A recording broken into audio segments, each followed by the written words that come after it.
कैसे हैं आप लोग। उम्मीद करता हूं कि बेहतर होंगे।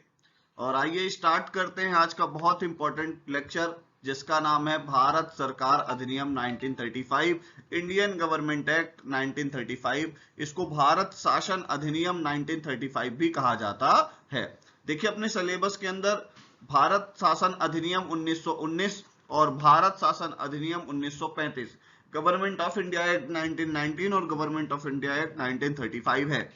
1919 मैंने बहुत अच्छे से एक्सप्लेन कर दिया है। अगर आपने अभी तक वो वीडियो नहीं देखा है तो जरूर देखिएगा, बहुत इंपॉर्टेंट है, बहुत ही ज्यादा महत्वपूर्ण लेक्चर है वो, उसको जरूर देखिएगा। डिस्क्रिप्शन में उसकी लिंक दे रखेगी। क्लियर हो गई बात। और नहीं, अगर आपको डिस्क्रिप्शन में लिंक से ओपन हो तो आप वीडियोस के सेगमेंट में जाएंगे तो आपको मिल जाएगा इंडियन गवर्नमेंट एक्ट 1919। क्लियर। अब हम बात करते हैं इंडियन गवर्नमेंट एक्ट 1935 की।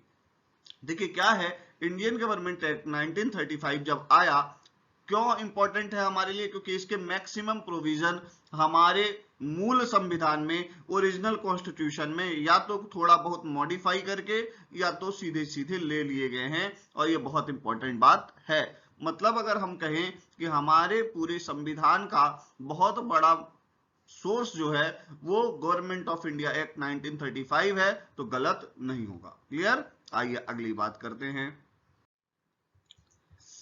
अब आते हैं अपन भारत सरकार अधिनियम इंडियन गवर्नमेंट एक्ट 1935 के आने के पीछे की भूमिका क्या है।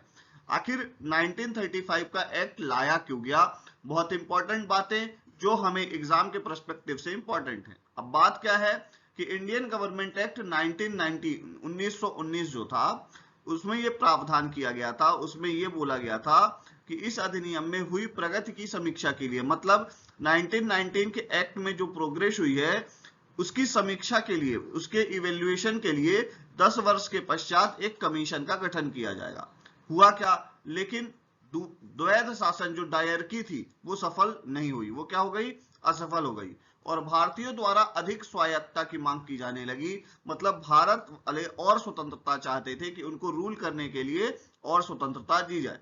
इसलिए 10 वर्ष से पहले ही एक कमीशन एस्टेब्लिश कर दिया गया, जिसको हम आप सब जानते हैं साइमन कमीशन के नाम पे। साइमन कमीशन, ध्यान रखिएगा, सर जॉन साइमन की अध्यक्षता में। मतलब साइमन कमीशन के प्रेसिडेंट कौन, सर जॉन साइमन, जो कि आपको सामने ही दिख रहा है। ठीक है। और उसमें कितने सदस्य थे, तो ध्यान रखिएगा कि 7 सदस्यीय आयोग था, 7 मेंबर्स थे उसमें। क्लियर हो गई बात। अब आपसे पूछा जा सकता है कि साइमन कमीशन किस एक्ट की समीक्षा के लिए लाया गया था, तो भैया ध्यान रखिएगा 1919 के। क्लियर हो गई बात। अब बात क्या थी, इसमें 7 सदस्यीय आयोग था इसमें ये, और ये आया कब, 8 नवंबर, डेट जरूर याद रखिएगा 1927। 8 नवंबर अगर आप लोगों को याद हो तो डीमोनेटाइजेशन भी भारत में 2016 के अंदर इसी डेट को हुआ था। तो 8 नवंबर, देखिए एक डेट से दूसरी डेट कनेक्ट किया करिए, तो 8 नवंबर 1927 याद रखिएगा। क्लियर। अगली बात करते हैं इसमें अन्य सदस्य कौन कौन थे, किसमें, साइमन कमीशन के अंदर। देखिए हो सकता है कभी बहुत ज्यादा डीप में पूछे, आपको घुमाने के लिए पूछे तो पूछ ले। Lord Burnham, Edward Cadogan, Vernon Hartshorn, CR Attlee और JR लैन फॉक्स और हेम अर्ल कोना, ये 6 लोग थे, ध्यान रखिएगा। और एक जॉन साइमन। मतलब अगर आपसे ऐसा पूछे कि एक अध्यक्ष और 6 सदस्य, ये भी ध्यान रखिएगा। एक प्रेसिडेंट प्लस 6 मेंबर, टोटल 7। और टोटल कितने मेंबर्स थे, 7। ये भी ध्यान रखना है। अब बात क्या थी, इसमें सारे के सारे अंग्रेज थे, इसलिए इसको व्हाइट मैन कमीशन भी बोलते थे, श्वेत आयोग भी बोलते थे। क्लियर हो गई बात। आप लोगों ने बहुत ज्यादा पढ़ा होगा कि साइमन कमीशन का हमने बहुत ज्यादा विरोध किया था। आपको ये भी बात पता होगी कि साइमन कमीशन के विरोध में ही नेहरू रिपोर्ट आई थी। अभी अपन बात करते हैं आगे, समझ गए आप। तो भारत सरकार अधिनियम इंडियन गवर्नमेंट एक्ट 1935 से साइमन कमीशन से कैसे जुड़ा है, अभी आपको मैं आगे बताऊंगा कि बहुत सारे, ध्यान रखिएगा, इंडिया ने बहुत विरोध किया, उसके बाद भी भारत सरकार अधिनियम 1935 के अंदर, 1935 के एक्ट के अंदर जॉन साइमन कमीशन के बहुत सारे इंपॉर्टेंट क्या हुए, जो प्रस्ताव थे वो मान लिए गए। देखिए अपन बात करते हैं आगे। किसी भारतीय को आयोग में शामिल न किए जाने के कारण इसका व्यापक विरोध हुआ और कांग्रेस के मद्रास अधिवेशन में, ध्यान रखिएगा ये सेशन याद रखना है आपको कांग्रेस का, कौन सा, मद्रास सेशन 1927, अध्यक्ष कौन, एमएन अंसारी। क्लियर हो गई बात, ध्यान रखिएगा मद्रास सेशन के 1927 के अध्यक्ष कौन, एमएन अंसारी। सारे सेशन के नहीं पर इंपॉर्टेंट सेशन के जो प्रेसिडेंट्स हैं वो आपको याद होने चाहिए। आयोग के पूर्ण बहिष्कार का निर्णय लिया गया, मतलब इंडियन कांग्रेस के सेशन में ये कहा गया कि हम पूरी तरीके से बायकॉट करेंगे, किसका भैया, ध्यान रखिएगा बहुत इंपॉर्टेंट बात बता रहा हूं, साइमन कमीशन का। क्लियर हो गई बात। 3 फरवरी, ये भी डेट याद रखिएगा, 1928 आयोग कहां पहुंचा, मुंबई पहुंचा, ध्यान रखिएगा। 8 नवंबर 1927 को फॉर्मेशन हुआ, 3 फरवरी 1928 को इंडिया आया और 30 जून 1930, ये भी डेट याद रखिएगा, कमीशन ने अपनी रिपोर्ट सबमिट करी। क्लियर हो गई बात। आयोग के विरोध के बावजूद अनेक उसकी बातों को इंडियन गवर्नमेंट एक्ट 1935 में प्लेस दी गई, स्थान दिया गया, ये बहुत इंपॉर्टेंट बात आपको बता रहा हूं। क्लियर हो गई बात। इसमें आपको कुछ बातें ध्यान रखनी है, मैं आपसे बार बार कह रहा हूं। 8 नवंबर को आया, ध्यान रखिएगा। 3 फेब को इंडिया आया, 8 नवंबर को बना, 3 फेब को इंडिया आया और 30 जून 1930 को रिपोर्ट सबमिट करी। आइए अगली बात करते हैं। अगली बात यह है कि भारत सचिव, ध्यान रखिएगा इंपॉर्टेंट है, भारत सचिव इंडियन सेक्रेटरी जो थे लॉर्ड बर्केनहेड, ये पूछा जा सकता है जब साइमन कमीशन इंडिया आया तो कौन सचिव था, तो लॉर्ड बर्केनहेड। उन्होंने क्या कहा कि भैया साइमन कमीशन का आप इतना विरोध कर रहे हैं तो एक काम करिए, एक कॉन्स्टिट्यूशनल प्रोविजन, संवैधानिक मसौदा तैयार करिए। और ध्यान रखिए ये आपके लिए चुनौती है, उन्होंने चैलेंज किया इंडिया को कि भैया, उन्होंने कहा कि आप लोग एक संवैधानिक मसौदा तैयार करिए, इतना विरोध कर रहे हैं तो कॉन्स्टिट्यूशनल प्रोविजन तैयार करिए, हिम्मत है तो ध्यान रखिएगा इस चुनौती को कांग्रेस ने कहा ओके ठीक है। और कांग्रेस में पंडित जवाहरलाल नेहरू की अध्यक्षता में, ध्यान रखिएगा किसकी अध्यक्षता में, on the presidency of Motilal Nehru, ध्यान रखिएगा 10 सदस्यीय आयोग, कितने मेंबर्स थे, 10 मेंबर्स थे। एक कमेटी गठित की गई जिसको हम कहते हैं नेहरू कमेटी। ध्यान रखिएगा नेहरू कमेटी की रिकमेंडेशंस बहुत इंपॉर्टेंट हैं। तो नेहरू कमेटी ने क्या किया, 10 अगस्त 1928 को अपनी रिपोर्ट क्या करी, प्रस्तुत करी, जिसे नेहरू रिपोर्ट के नाम से जाना जाता है। इसकी इंपॉर्टेंट रिकमेंडेशन क्या थी, प्रमुख सिफारिशें क्या क्या थी। पहला, उपनिवेशिक स्वराज, ध्यान रखिएगा हमने ये बोला कि भैया हमें क्या करो, डोमिनियन स्टेटस दो। औपनिवेशिक स्वराज का मतलब है डोमिनियन स्टेटस। अगली बात क्या बोली हमने, केंद्र में पूर्ण उत्तरदायी शासन हो, मतलब टोटल, सेंट्रल के अंदर टोटल रिस्पॉन्सिबल गवर्नमेंट हो। अगली बात क्या बोली हमने, प्रांतीय स्वतंत्रता, जो हमारे स्टेट है उनको थोड़ा सा क्या दिया जाए, इंडिपेंडेंस दी जाए।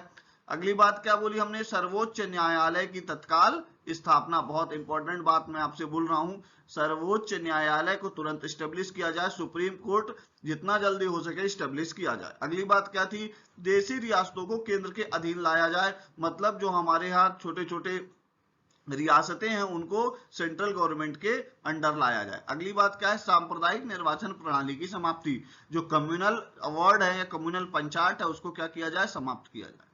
अगली बात क्या थी, मौलिक अधिकार, फंडामेंटल राइट्स दिए जाएं। देखिए हमारे नेहरू रिपोर्ट में भी फंडामेंटल राइट्स की बात की गई है और जो बहुत ज्यादा इंपॉर्टेंट बात हो जाती है। क्लियर, ये आपको ध्यान में रखना है। क्लियर, अगली बात करते हैं। नेहरू रिपोर्ट के विरोध में, ध्यान रखिएगा जिन्ना ने क्या किया था ये आपको पता है कि नहीं, मुझे नहीं पता। देखिए नेहरू रिपोर्ट आई, अब जिन्ना मुस्लिम लीग के थे, ये भी ध्यान रखिएगा।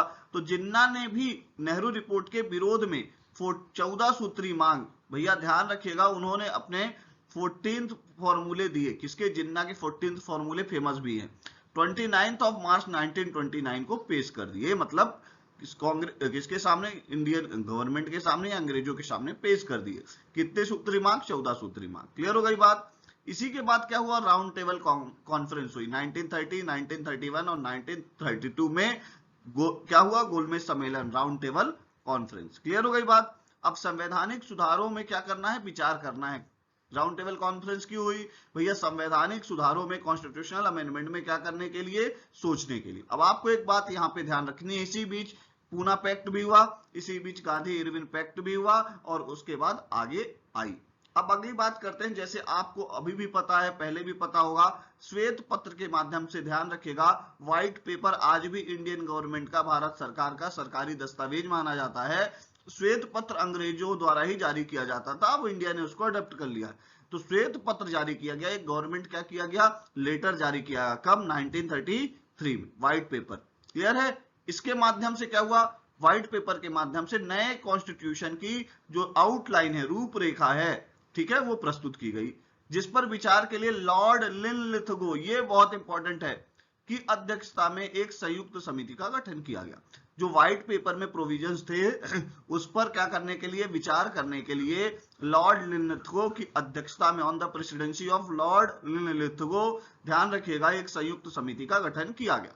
इस समिति की रिपोर्ट के आधार पे, on the basis of Linlithgow committee या on the recommendations of Linlithgow committee, विधेयक संसद, कहां की संसद, ब्रिटेन की संसद में पास होने के बाद, बहुत इंपॉर्टेंट डेट आपको बता रहा हूं, 4 अगस्त 1935 को ब्रिटिश क्राउन की अनुमति मिल गई और भारत शासन अधिनियम 1935 इनेक्ट हो गया। क्लियर हो गई बात? बहुत इंपॉर्टेंट बात बता रहा हूं आप। अगली बात करते हैं, भारत के लिए तैयार संवैधानिक प्रस्तावों में यह अंतिम तथा सबसे बड़ा और जटिल दस्तावेज था। मतलब क्या है, ये लगभग संवैधानिक कॉन्स्टिट्यूशनल प्रोविजन के लिए लास्ट और बहुत बड़ा और जटिल, मतलब कॉम्प्लेक्स क्या था, एक तरीके से एक दस्तावेज था। इसमें टोटल कितने आर्टिकल्स थे, 321 आर्टिकल्स थे, 10 क्या थी, शेड्यूल्स थे, और 14 पार्ट्स थे। क्लियर हो गई बात? ये आपसे पूछा जा सकता है, 321 आर्टिकल्स, 10 अनुसूचियां, मतलब क्या हो गया भैया, ध्यान रखिएगा, शेड्यूल्स, और 14 पार्ट्स, 14 भाग।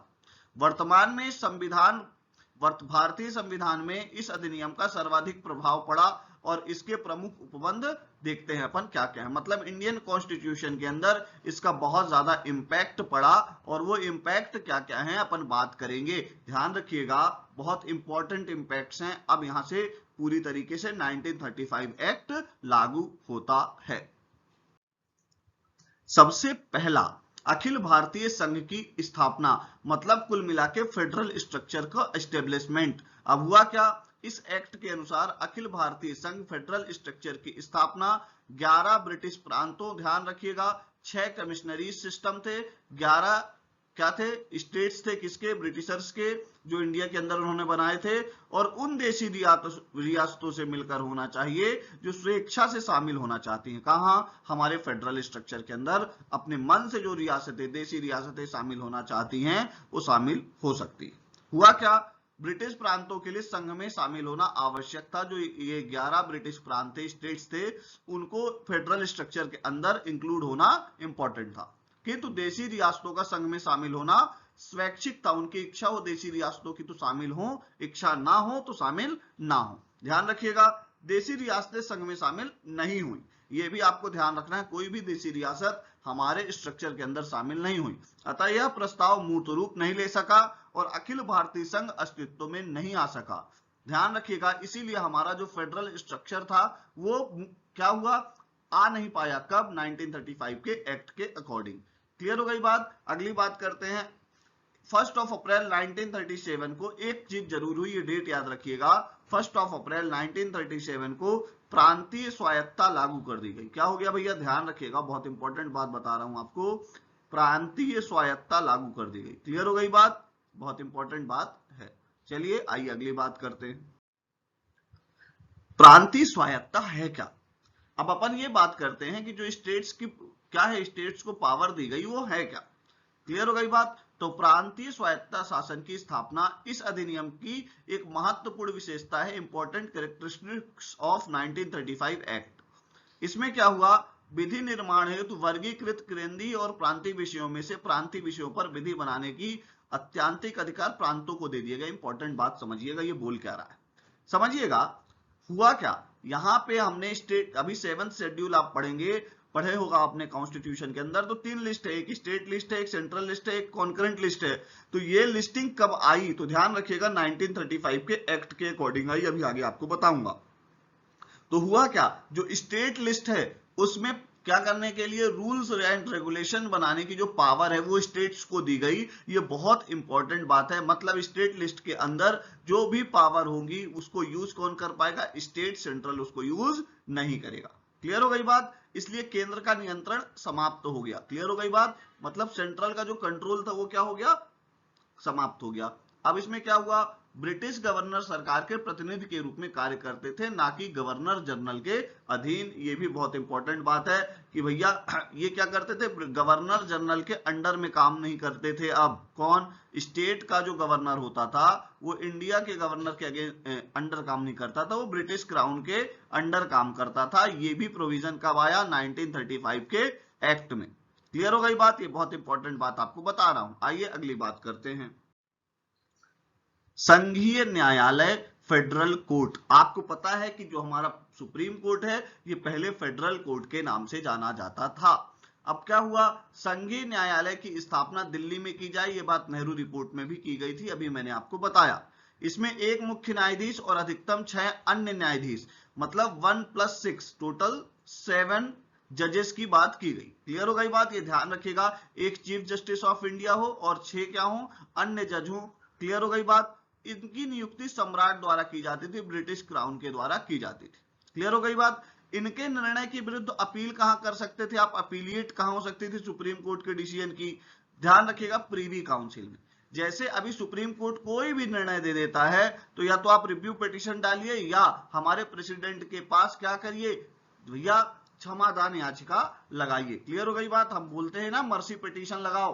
क्लियर हो गई बात। तो प्रीवी काउंसिल में की जा सकती है किसकी अपील, सुप्रीम कोर्ट की। क्लियर हो गई बात। 1 अक्टूबर, ये डेट याद रखिएगा, 1 अक्टूबर 1937, ध्यान रखिएगा, फेडरल कोर्ट स्टेब्लिश हो गया।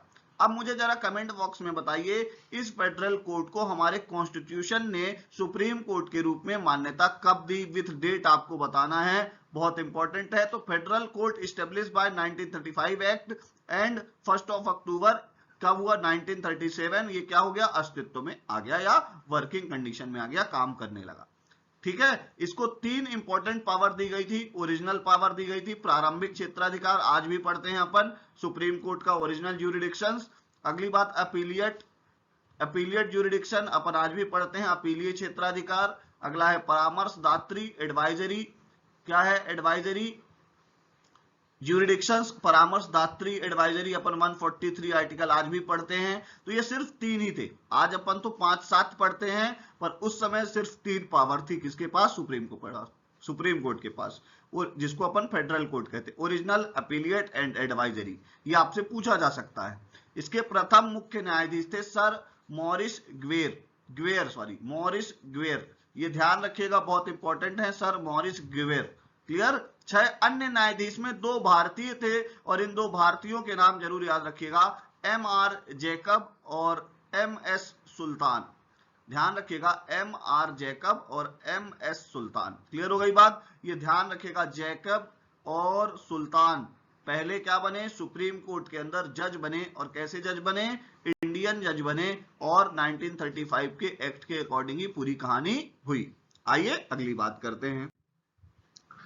शक्तियों का विभाजन, डिस्ट्रीब्यूशन ऑफ पावर। 1935 के एक्ट के द्वारा क्या हुआ, प्रांतों के माध्यम से शक्तियों का विभाजन किया गया। मैं अभी आपको पीछे बता ही रहा था कि 7th शेड्यूल के अंदर भैया 3 लिस्ट बनाई गई, आज भी हैं, जो सेंट्रल लिस्ट, स्टेट लिस्ट और कॉन्करेंट लिस्ट। अब बात क्या है, ये प्रोविजन किस एक्ट में था, 1935 के एक्ट में था कि केंद्र एवं प्रांतों के मध्य शक्तियों का विभाजन हो, डिस्ट्रीब्यूशन ऑफ पावर हो। तो 3 लिस्ट बनाई गई। पहली लिस्ट है सेंट्रल लिस्ट, कितने सब्जेक्ट हैं, 59 सब्जेक्ट थे। ध्यान रखिएगा, स्टेट लिस्ट 54 सब्जेक्ट थे, और कॉन्करेंट लिस्ट में 36 सब्जेक्ट थे, बहुत इंपॉर्टेंट है। और इसमें अपशिष्ट विषयों सहित आपातकालीन अधिकार किसको दिए गए, वायसराय को दिए गए, बहुत इंपॉर्टेंट है। मतलब क्या है, आप आज भी हम देखते हैं ना, रेसिडुअल पावर्स, अपशिष्ट शक्तियां किसके पास हैं, सेंट्रल के पास हैं। ठीक उसी प्रकार उस समय किसके पास थी, वायसराय के पास थी। क्लियर हो गई बात। ये हम बात कर रहे हैं 1935 एक्ट की। क्लियर। आइए अगली बात करते हैं। अगली बात को करने से पहले आप इरा इंस्टीट्यूट का ऐप डाउनलोड कर लीजिए, वहां आपको इसकी पीडीएफ भी मिल जाएगी। अगली बात मैं आपको बता देता हूं कि वहां हमारी टेस्ट सीरीज चल रही है स्पर्धा नाम से, आप उसको भी ज्वाइन करिए। स्पर्धा टेस्ट सीरीज और करंट अफेयर और स्पोर्ट्स की क्लासेस हैं, आप उसको ज्वाइन करिए, आपको लाभ होगा। बहुत इंपॉर्टेंट बात है, इरा इंस्टीट्यूट से आपको जुड़ने पे इस वीडियो की पीडीएफ फ्री में प्राप्त होगी। लिंक की डिस्क्रिप्शन, लिंक कहां दिया है, डिस्क्रिप्शन में दिया रहेगा ऐप डाउनलोड करने का। अगर आपको कभी गलती से लिंक ओपन ना हो तो ये लोगो आपको दिख रहा है, इस लोगो में इरा इंस्टीट्यूट टाइप करेंगे, आपको प्ले स्टोर के अंदर सबसे ऊपर मिलेगा, इरा एकेडमी नहीं इरा इंस्टीट्यूट आप टाइप करिए, आपको मिल जाएगा, डाउनलोड करिए ऐप। क्लियर हो गई बात। अपन बात करते हैं अगली। 11 प्रांतों में विधानसभा का गठन किया गया, ये बहुत इंपॉर्टेंट बात है। उससे पहले मैं आपको एक बात और बता देता हूं, अभी वीडियो के लास्ट में हम एमसीक्यू भी बात करेंगे, एमसीक्यू का डायरेक्ट क्वेश्चन आंसर की बात करेंगे जो इंपॉर्टेंट है। क्लियर हो गई बात, क्योंकि 3 मार्कर के अंदर भी आए तो अपने से बनना चाहिए, इसलिए 11 प्रांतों में, ध्यान रखिएगा 11 स्टेट्स के अंदर, बहुत इंपॉर्टेंट बात बता रहा हूं, विधानसभा का गठन किया गया। क्लियर हो गई बात, मतलब हमारे लेजिस्लेटिव असेंबली बनाई गई, कहां, विधानसभा 11 प्रांतों में। अब इसमें अगली बात बहुत इंपॉर्टेंट बता रहा हूं, 6 प्रांतों में, 6 स्टेट के अंदर कौन कौन से, बिहार, बंगाल, असम, संयुक्त प्रांत जिसको उत्तर प्रदेश बोलते हैं हम, बंबई, मद्रास में द्विसदनीय विधानमंडल की स्थापना हुई। मतलब क्या हुआ, ध्यान रखिएगा, आज भी अपन पढ़ते हैं लेजिस्लेटिव काउंसिल और लेजिस्लेटिव असेंबली, ठीक है, विधानसभा और विधान परिषद। तो 6 ऐसे स्टेट थे जहां विधानसभा और विधान परिषद दोनों थी, और आज भी 6 ऐसे स्टेट हैं जहां विधानसभा और विधान परिषद दोनों है ना। क्लियर हो गई बात। ये ध्यान रखिएगा, 11 में से ध्यान रखिएगा कि बचे हुए जितने हैं 5, उनमें सिर्फ लेजिस्लेटिव असेंबली थी, काउंसिल नहीं थी, पर बचे हुए 6 में लेजिस्लेटिव असेंबली और काउंसिल दोनों थी, 5 में नहीं थी। क्लियर हो गई बात। इस अधिनियम के द्वारा भारत परिषद का अंत कर दिया गया, बहुत इंपॉर्टेंट बात है। तो भारत परिषद का अंत कर दिया गया मतलब, अब समझना, भारत परिषद का अंत करने से हुआ क्या। अब आप मेरे को पहले तो ये बताइए, भारत परिषद किस एक्ट के द्वारा आया था। क्लियर हो गई बात, ये कमेंट बॉक्स में आप मुझे बता दीजिए, फिर अपन अगली बात करेंगे। 1937 का विधानसभा चुनाव इस अधिनियम के लागू होने के परिणाम स्वरूप हुआ। बहुत इंपॉर्टेंट है कि 1937 के जो क्या हुए, लेजिस्लेटिव असेंबली के इलेक्शन हुए, वो 1935 के एक्ट के लागू होने के बाद हुए। अब बात करते हैं, इस अधिनियम के द्वारा 1935 में वर्मा को भारत से अलग कर दिया गया। अब ध्यान रखिएगा, 1935 के एक्ट के अकॉर्डिंग अलग किया गया था, बहुत इंपॉर्टेंट बात है।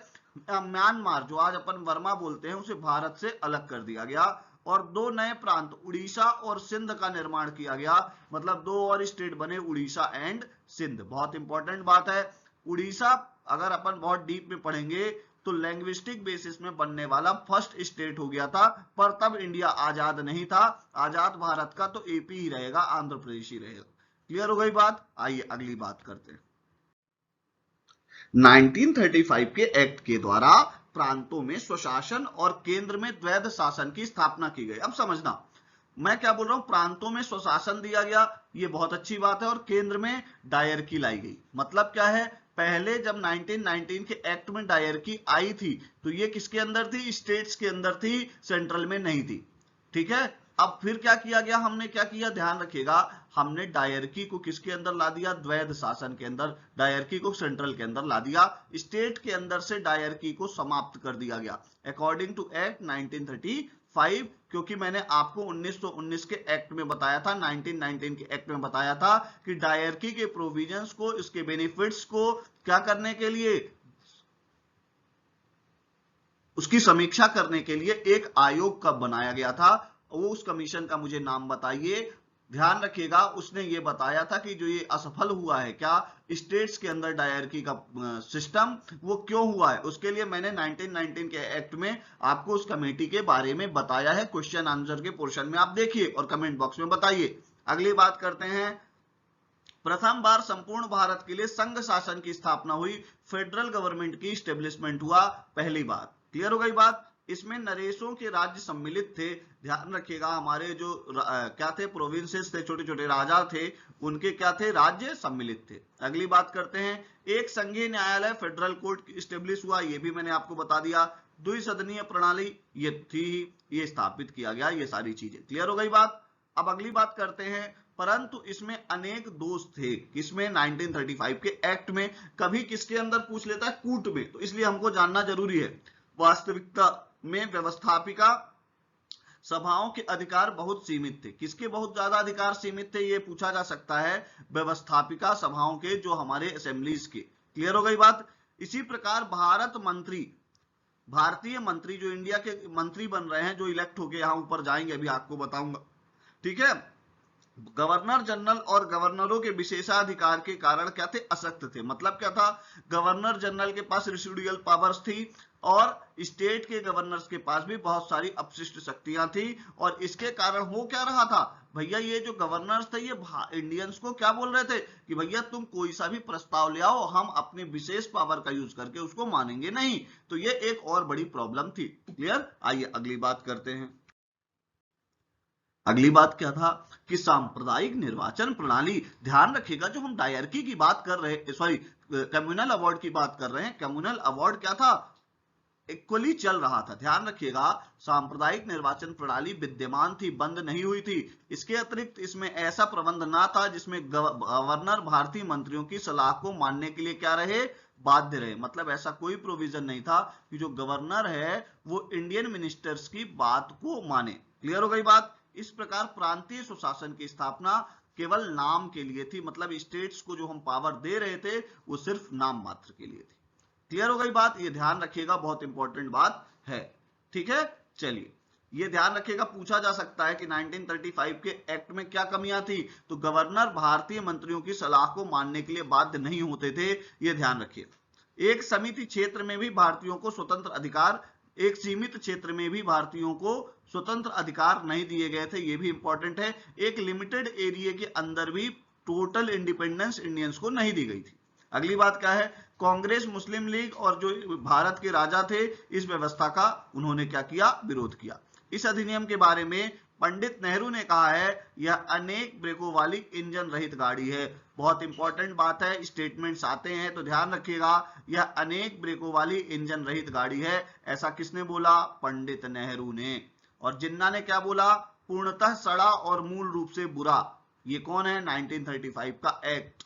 ये दो बातें नेहरू और जिन्ना जी की ध्यान रखिएगा। पंडित नेहरू जी ने क्या कहा? यह अनेक ब्रेकों वाली इंजन रहित गाड़ी है। और जिन्ना ने कहा कि यह पूर्णतः सड़ा और मूल रूप से बुरा है। क्लियर हो गई बात? ये आपको ध्यान में रखना है। क्लियर? आइए अगली बात करते हैं। कुछ क्वेश्चन आंसर की देखिए मैंने आपको बात की थी और वो आपको अभी आगे मिलेंगे। और अभी मैं आपसे बात कर रहा हूं 1937 का प्रांतीय चुनाव। कभी कभी यहां से भी क्वेश्चन सीधा सीधा पूछ लेता है। और ये स्टेट के अंदर इलेक्शन क्यों हो रहे हैं? अभी मैंने आपको पीछे बताया, प्रांतीय स्वायत्तता के कारण 1935 एक्ट के अकॉर्डिंग। भारतीय शासन अधिनियम 1935 के अधीन ध्यान रखिएगा, फरवरी 1937 में 11 प्रांतों में प्रांतीय विधानसभा चुनाव कराए गए। ठीक है, 11 स्टेट्स के अंदर ध्यान रखिएगा प्रांतीय विधानमंडल में क्या किए गए? चुनाव कराए गए। चुनाव में कांग्रेस को भारी सफलता मिली। कांग्रेस बहुत ज्यादा अच्छे से क्या हुई? सक्सेस हुई। इसमें कुल ध्यान रखिएगा 1585 सीट्स के लिए इलेक्शन हुआ। 711 में कांग्रेस को जीत मिली। अब इसमें कितने स्टेट? ध्यान रखिएगा 5 प्रांत, मद्रास, बिहार, उड़ीसा, मध्य प्रांत, यहां यूपी की बात हो रही है। क्लियर हो गई बात? सॉरी, मध्य प्रांत मतलब सेंट्रल प्रोविंस हमारे यहाँ की बात हो रही, सीपी की। और संयुक्त प्रांत, ध्यान रखिएगा संयुक्त प्रांत यहाँ पे बात हो रही है उत्तर प्रदेश की। क्लियर हो गई बात? अब यहाँ 5 जगह सीपी बरार अपन पढ़ते हैं ना, पार्ट ए। चलिए अगली बात करेंगे। 5 प्रांतों में स्पष्ट बहुमत मिला। क्लियर हो गई बात? अब वहां आप ध्यान रखिएगा, आप तो 6 पढ़ते हो, 6 कैसे पढ़ते हो अभी नीचे आएगा, मत परेशान होइए। स्पष्ट बहुमत कहां मिला? 5 प्रांतों में। बंबई, असम और पश्चिमोत्तर सीमा प्रांत में सबसे बड़े दल के रूप में कांग्रेस उभरी। कहां कहां? बंबई, असम और पश्चिमोत्तर सीमा प्रांत में। अब अगली बात, बंबई के अंदर क्या हुआ? कांग्रेस बहुमत से काफी करीब थी, अर्थात 175 में से 86 सीटें मिली थी, इसलिए सरकार बनी। और इस प्रकार कांग्रेस ने 6 प्रांतों में अपनी सरकार बना ली स्पष्ट बहुमत के साथ। अगर अपन बात करें तो 5 और 1 के साथ सबसे बड़ी पार्टी यहां पे थी, पार्टी थी कहां? बंबई के अंदर, इसलिए बंबई में भी बना लिया। मतलब 6 जगह कांग्रेस ने अकेले सरकार बनाई। क्लियर? आइए अगली बात करते हैं। पश्चिमोत्तर सीमा प्रांत और असम में भी कांग्रेस ने मिलीजुली सरकार बनाई, ये भी ध्यान रखिएगा। ठीक है, पश्चिमोत्तर सीमा प्रांत और असम में कांग्रेस ने मिलीजुली सरकार बनाई, ये बहुत इंपॉर्टेंट है। और पंजाब में यूनियनिस्ट पार्टी, आपसे पूछा जा सकता है पंजाब में कौन सी पार्टी ने चुनाव जीता? Unionist party. इस बार भी आम आदमी पार्टी जीती है, और यूनियनिस्ट पार्टी कहां जीती? पंजाब में। बंगाल में कृषक प्रजा पार्टी, बहुत इंपॉर्टेंट है। और मुस्लिम लीग एक ही जगह सरकार बनाई थी, वो बंगाल में। कृषक प्रजा पार्टी और मुस्लिम लीग ने गठबंधन किया, अलायंस किया और सरकार बनाई। क्लियर? सिंध प्रांत में सरकारी सहयोग एवं गठबंधन से सरकार गठित की गई। और 1937 में संपन्न भारतीय विधानसभा चुनावों में उत्तर प्रदेश संयुक्त प्रांत के कुल 228 में से 134 स्थानों पे 134 प्लेसेस के अंदर कांग्रेस को सफलता मिली थी। बहुत इंपॉर्टेंट बात है। संयुक्त प्रांत में कांग्रेस ने अकेले सरकार बनाई थी, ये भी आपको ध्यान में रखना है कि भैया ध्यान रखिएगा, सेंट्रल संयुक्त प्रांत के अंदर अकेले सरकार किसकी थी, ये बात मैंने आपको बताई कि नहीं बताई? क्यों? क्योंकि उत्तर प्रदेश बहुत बड़ी सीट है आज भी, और यहां अभी हाल ही में इलेक्शन हुआ है, इसलिए मैं आपको बता रहा हूं, क्योंकि संयुक्त प्रांत में कांग्रेस ने अकेले गवर्नमेंट बनाई थी। आइए अगली बात करते। अब क्या हुआ? 28 महीने तक ये शासन चला, और अक्टूबर 1939 में क्या हुआ? कांग्रेस मंत्रिमंडल ने 8 प्रांतों में इस्तीफा दे दिया। 8 प्रांतों में कांग्रेस की सरकार थी, 6 जगह स्पष्ट, 2 जगह सहयोग से। ठीक है, सहयोग से। क्लियर? तो 8 प्रांतों में निम्न 2 कारणों से सामूहिक त्याग पत्र दिया गया, एक साथ इस्तीफा दे दिया गया। क्लियर हो गई बात? अब क्यों दिया गया अपन बात करते हैं। पहला क्या था? बिना कांग्रेस की सहमति के, बिना एसेंट के कांग्रेस के भारतीयों को सेकेंड वर्ल्ड वॉर में शामिल कर दिया गया। अब भैया हमको बिना पूछे करोगे तो क्या करोगे? लाती तो पाओगे। क्लियर हो गई बात? तो यही हुआ। अगली बात करते हैं। कांग्रेस के युद्ध के उद्देश्य की घोषणा तथा युद्धोपरांत भारत की स्वतंत्रता की मांग की उपेक्षा की गई। मतलब क्या हुआ? कांग्रेस ने कहा कि पहले युद्ध करने का उद्देश्य क्या है, पहले तो ये बताओ, और युद्ध के बाद हमको स्वतंत्र करोगे कि नहीं ये बताओ। दोनों को इग्नोर किया। किसने? अंग्रेजों ने। इसलिए सबने क्या कर दिया? इस्तीफा दे दिया। ठीक है। और मुस्लिम लीग ने कांग्रेस के इस्तीफा देने के बाद 22 दिसंबर 1939, ये डेट याद रखिएगा, 22 दिसंबर 1939 मुक्ति दिवस के रूप में मनाया। ये इंपॉर्टेंट है, मुक्ति दिवस सेलिब्रेटेड इन 22 दिसंबर 1939। और डॉक्टर अंबेडकर ने भी इसमें साथ दिया था, ये भी ध्यान रखिएगा। किसका साथ दिया था? जिन्ना का साथ दिया था, मुस्लिम लीग का साथ दिया था मुक्ति दिवस के लिए। आइए अगली बात करते हैं। ये इंपॉर्टेंट क्वेश्चन आंसर सेशन। इसके पहले मैं आपको बता देता हूं, आपको इरा इंस्टीट्यूट का ऐप डाउनलोड करना है, स्पर्धा नाम की टेस्ट सीरीज को ज्वाइन करना है, और आपको इसकी पीडीएफ भी मिल जाएगी। और करंट अफेयर की क्लासेस हैं बढ़िया संदर्भ नाम से, पूरे साल का करंट, स्पोर्ट्स, पूरी सारी चीजें आपको वहां मिलेगी। अगली बात करते हैं। कौन सा अधिनियम प्रस्तावना विहीन था? ये क्वेश्चन आपसे पूछा जा सकता है कि किसमें प्रियम्बल नहीं था। तो भारत शासन अधिनियम 1935, ध्यान रखिएगा, इंडियन गवर्नमेंट एक्ट 1935, ध्यान रखिएगा, 1919 के अधिनियम की प्रस्तावना इसमें जोड़ दी गई। मतलब क्या था? 1935 का अपना ओरिजिनल प्रियम्बल नहीं था, इसमें जो 1919 का प्रियम्बल था उसी को एड ऑन कर दिया गया। तो आपसे ये भी पूछा जा सकता है कि भैया इंडियन गवर्नमेंट एक्ट 1935 के अंदर कहां का प्रियम्बल ऐड किया गया? तो 1919 का किया गया, ये ध्यान रखिएगा। आइए अगली बात करते हैं। भारत में संघीय सरकार की स्थापना का प्रस्ताव किस अधिनियम में आया? ये आपको पता है, भारत शासन अधिनियम 1935 में आया। अगली बात करते हैं। भारत में संघीय सरकार क्यों नहीं स्थापित की जा सकी? ये बात बहुत इंपॉर्टेंट है कि भारत के अंदर फेडरल गवर्नमेंट क्यों नहीं स्थापित की जा सकी? क्योंकि देशी रियासतें जो थी हमारी, वो संघ में शामिल नहीं हुई। ये रीजन भी याद रखिएगा। अगली बात, केंद्र में द्वैध शासन व्यवस्था किस अधिनियम के द्वारा लागू की गई? ध्यान रखिएगा, डायरकी की बात हो रही है। तो पहले जो 1919 में डायरकी आई थी, वो ध्यान रखिएगा स्टेट्स के लिए थी, प्रांतों के लिए थी। सेंट्रल के अंदर 1935 के एक्ट के अंदर आई, ये ध्यान रखिएगा। क्लियर? आइए अगली बात करते हैं। अगली बात यह है कि भारत शासन अधिनियम 1935 के द्वारा प्रांतों में किस प्रकार की शासन व्यवस्था स्थापित की गई? तो ध्यान रखिएगा, स्वायत्त शासन व्यवस्था। क्लियर हो गई बात? ये अभी आपको मैंने बताई। हालांकि ये स्वायत्ता नाम मात्र की थी, पर है तो व्यवस्था। ध्यान रखिएगा, 1935 का एक्ट, इंडियन गवर्नमेंट एक्ट 1935 के अकॉर्डिंग स्वायत्ता दी गई, थोड़ा सा इंडिपेंडेंस दी गई। भारत शासन अधिनियम 1935 इंडियन गवर्नमेंट एक्ट 1935 के द्वारा केंद्र और प्रांतों में शक्तियों का विभाजन किस रूप में हुआ? ध्यान रखिएगा, सेंट्रल लिस्ट, स्टेट लिस्ट और कॉन्करेंट लिस्ट के रूप में हुआ था। अभी मैंने आपको बताया था कि नहीं? तो देखिए, संघ सूची में सेंट्रल लिस्ट में 59 सब्जेक्ट, स्टेट लिस्ट में 54 सब्जेक्ट और समवर्ती सूची में कॉन्करेंट लिस्ट के अंदर 36 सब्जेक्ट। सेंट्रल लिस्ट में 59, स्टेट लिस्ट में 54 और कॉन्करेंट लिस्ट में 36 सब्जेक्ट। बहुत इंपॉर्टेंट है, पूछ ले प्रांतीय सूची बस में कितने सब्जेक्ट थे। टेस्ट सीरीज मेरी ज्वाइन करिए, कुछ ऐसे क्वेश्चंस तो जरूर मिलेंगे। फेडरल संघीय न्यायालय की स्थापना किस अधिनियम के द्वारा की गई? ये भी इंपॉर्टेंट है। फेडरल कोर्ट की स्थापना किस एक्ट के थ्रू की गई? तो भारत शासन अधिनियम 1935 के अकॉर्डिंग, 1935 के अकॉर्डिंग। आइए अगली बात करते हैं। अगली बात इंपॉर्टेंट है, संघीय न्यायालय को कौन कौन से अधिकारिता प्रदान की गई? तो ध्यान रखिएगा, मैंने बोला था आपको, ओरिजिनल ज्यूरिडिक्शंस, अपीलिएट ज्यूरिडिक्शंस और एडवाइजरी ज्यूरिडिक्शन। प्रारंभिक क्षेत्राधिकार, अपीली क्षेत्राधिकार और परामर्शी क्षेत्राधिकार, ये बात मैंने आपको बताई थी। क्लियर? अगली बात करते हैं, भारत शासन अधिनियम 1935 के द्वारा प्रांतों में द्वि विधानमंडल स्थापित था।